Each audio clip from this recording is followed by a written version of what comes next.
कि रूपा के दुनिया हरे बनल बा पुजारी, केहू के छोड़ले नइखे।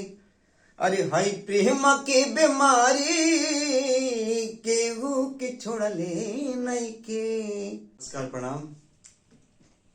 हम आप लोग के छोट भाई खेसारी लाल यादव के शिष्य गोविंद गंवार और PVR कंपनी में आज बड़ा खुशी के बाद बाकी आज हमनी के मौका मिलल बा।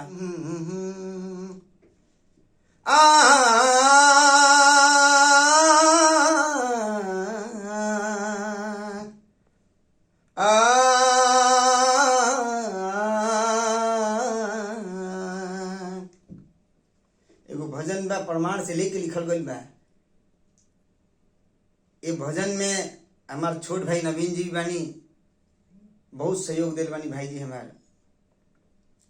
कहे के बा कि रूपा के दुनिया हरे बनल बा पुजारी, केहू के छोड़ले नइखे।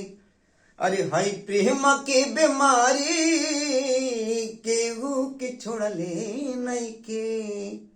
आप लोग के लास्ट तक सुनाई। ये अंतरा में का बा, ई प्यार इतना महंगा चीज है कि बाप बेटा से भइल बा, माई बहन से भइल बा, घर परिवार में सब से भइल बा। एगो प्यार ऐसा न लगी घर फूट जाला।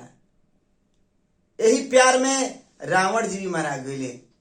देखी के गने कि सीता पर रावण अपन लंका जरा दिहले, तारा प बाली अपन इज्जत गवा दिहले, तारा प बाली अपन इज्जत गवा दिहने।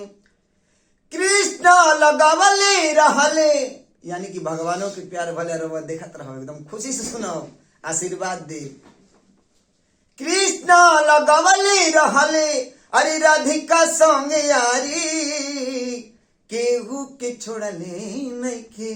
प्रेम के बीमारी, केहू के छोड़ले नइखे।